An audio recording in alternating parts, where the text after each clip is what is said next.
Bago ngayong gabi, ilang bahay ang nasunog matapos sumabog ang imbakan ng materyales sa paggawa ng paputok sa Cabuyao, Laguna. May live report si Jamie Santos. Jamie? Atom, nabulabog nga ng isang malakas na pagsabog ang barangay Butaw dito nga sa Cabuyao, Laguna pasado 6:00 ng gabi na nagsimula umano sa isang imbakan ng materyales sa paggawa ng paputok. Sa lakas ng impact ng pagsabog mula sa isang property sa Cabuyao, Laguna, nagalawang pwesto ng kamera. Sa laki at kapal ng usok, tanaw ito sa kalapit na barangay. Agad na rumisponde ang mga bumbero. Damay sa pagsabog ang mga kalapit na bahay. Akala raw ng ilang residente may nagte-testing ng paputok. Halos mayanig daw ang lupa. Ay tapos yung po sumunod, abay ang lalakas na, ang lalaki na po ng apoy. Ay makita po namin yun, binisita ko.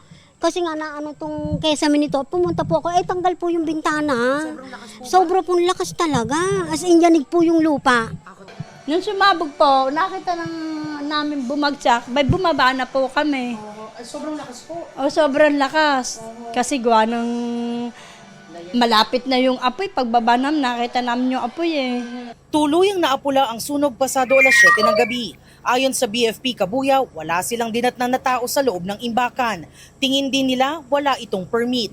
May imbakan po dito ng ng mga raw materials po sa paggawa ng paputok po. Hindi pa po kami makakapagbigay ng ng opisyal na pahayag kung ano ang pinagmulan kasi sa kasalukuyan po iniimbestigahan pa ito.